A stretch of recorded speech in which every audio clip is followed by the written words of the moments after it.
Well, it took them a little longer than expected, but Kansas State has its new head coach. I'm Pete Mundo, Heartland College Sports Weekly, part of HeartlandCollegeSports.com. We're your independent Big 12 digital media outlet. We appreciate you joining us here on the show. So, Chris Klieman's the guy now at Kansas State. I like the hire. In fact, I like it more than Seth Luttrell. Let's backtrack here a little bit and talk about the Seth Luttrell hire or lack thereof with Kansas State. So Seth Luttrell is the head coach at North Texas. He's had success there. He's turned that team around. I think they were like 1-10 the year before he took over, and they've won, 9 games the past 2 seasons. They've clearly turned it around under Seth Luttrell.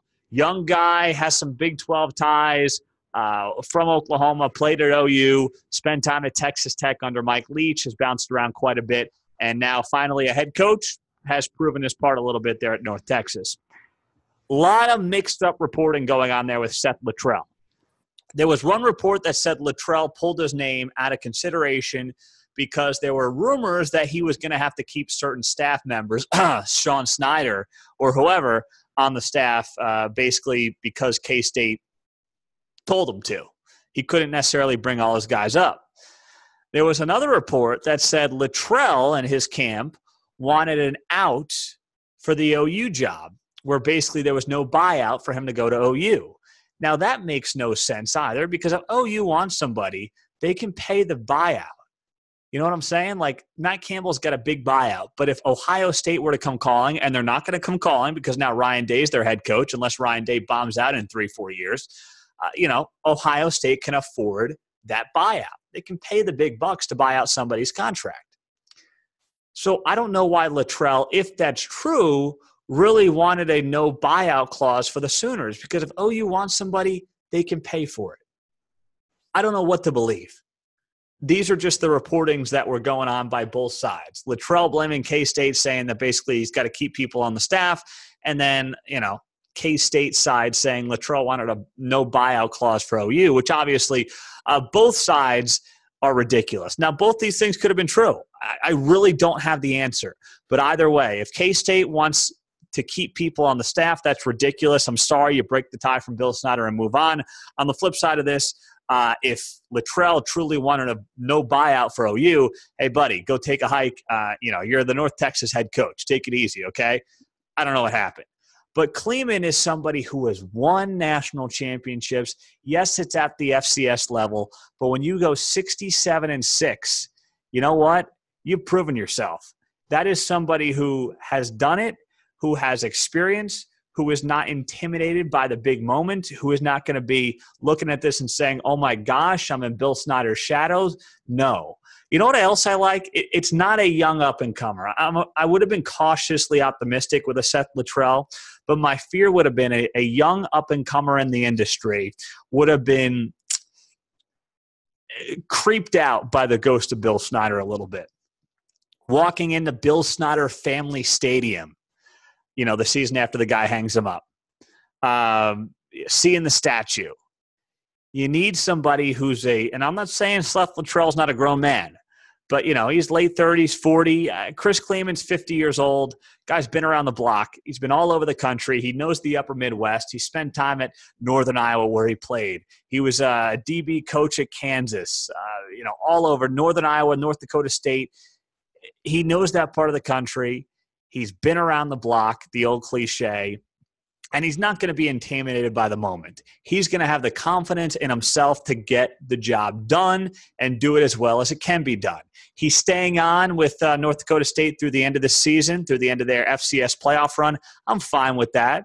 You know what? Scott Frost did that at UCF. It worked out just fine. So I don't have any problem with him staying on, with him continuing for a little bit and staying with the North Dakota State program. Scott Frost did it, going UCF to Nebraska. It's fine. It can be done. It's not ideal, but it certainly can be done, and I trust him to do that well. So good hire by Kansas State. I like what they did there, and I think it's actually worked out better for them than Seth Luttrell would have. Let me spend a few minutes on this. So we released our Heartland College Sports 2018 All-Big 12 football team. Got a bit of flack for it here. We had all our guys vote on this, and let me just share some of the highlights with you. First off, when it comes to the players of the year, we had Kyler Murray on offense. We had David Long on defense. Our newcomer of the year was Puka Williams at Kansas. Our coach of the year was Matt Rule at Baylor. That surprised some people. How do you not go Matt Campbell? How do you not go Lincoln Riley? Don't get me wrong. Matt Campbell had a hell of a season. Lincoln Riley is doing what a lot of people thought he was going to be able to do at OU if things clicked right. But what Matt Rule did, taking that team from 1-11 to 6-6, winning the final game of the season to get bowl eligible, with where that program was just 2.5 years ago, to turn that thing around is so darn impressive. I don't think that you can give Matt Rule enough credit for what he's done there, not just in terms of winning football games, but culturally what he has done and how he has helped turn around that program and, just give it a good feel again. Baylor, it feels like a positive place under his leadership, a place that people want to be, a place that not just you're going to play football, but you're going to develop as an individual. All these things that matter, that add up, that, players look for, that parents look for. There's value to all of that. And I think Matt Rule has done that very, very well. So that's why we picked him as our Big 12 Coach of the Year in our Heartland College Sports All-Big 12 team. Our first team running backs were Alex Barnes and David Montgomery. I don't think that's all that debatable. We have Justice Hill and Kennedy Brooks on our second team. At wide receiver, quite a bit of debate. We had on the first team Antoine Wesley, Texas Tech, Tylan Wallace, Oklahoma State, Marquise Brown, Oklahoma. On the second team, we had Hakeem Butler, Iowa State, David Sills, West Virginia. We did not have little Jordan Humphrey on there. We did not have Colin Johnson on there. I think the numbers back us up on this. In terms of receiving yards, in terms of catches, don't get me wrong. Johnson and Humphrey had great seasons. But we looked at the numbers carefully. Everybody had a vote on it. And the conference, as you would expect, was loaded, absolutely loaded at the wide receiver position. So no regrets. And that's where we stand right now on the offensive side of the ball. Tight end, we had Grant Calcaterra, and then the offensive line. Defensively, this was tough as well. On the D-line, we had Jordan Brailford, Oklahoma State, Charles Omenihu, Texas, Ben Banogu, TCU, and Reggie Walker from Kansas State along the defensive line. Missing from that defensive line, a couple of big names, Jaquan Bailey, Iowa State, Daniel Wise, Kansas. These were very close decisions, very close selections, but ultimately those were the guys that won out. At linebacker, David Long, Joe Deneen, Gary Johnson. Long, West Virginia, Deneen, Kansas, Johnson, Texas. We did not Dakota Allen didn't make the team, the Texas Tech linebacker. Once again, you can justify it any which way, but when I saw our voting and how it shook out, I had no problem at all with what we selected. Our second team linebacking crew, Kenneth Murray, Oklahoma, Justin Phillips, Oklahoma State, Clay Johnston, Baylor.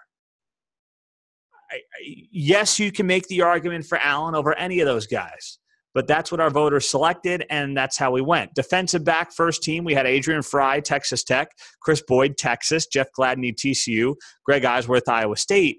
Our second team DBs, Brian Peavy, Iowa State, A.J. Green, Oklahoma State, Kenny Robinson, West Virginia, Caden Stearns, Texas.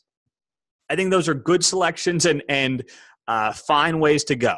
We got a lot of flack for how we pick these teams, but we don't take it lightly.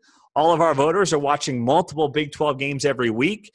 There were some different choices that we had compared to, the all-conference team that's voted on by the supposed, coaches and administrators and whatnot.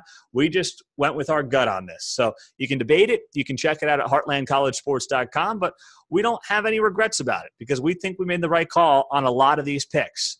And, but you're certainly free to have a different attitude on that. You certainly are. Pete Mundo, Heartland College Sports Weekly, part of heartlandcollegesports.com. Appreciate you jumping on and being a part of the show. It's always great to have you guys in, no matter which platform you're catching us on. Well, coming up, let's have a conversation with Bill Bender of the Sporting News. Does a great job covering college football from a national perspective. I like to get that perspective on the show. We'll do it from the Big 12, from the, let's say this again. We'll do it from a national perspective of the Big 12 coming up right here on Heartland College Sports Weekly, part of heartlandcollegesports.com. All right, YouTube, appreciate it. Subscribe, and we'll talk to you soon right here on heartlandcollegesports.com.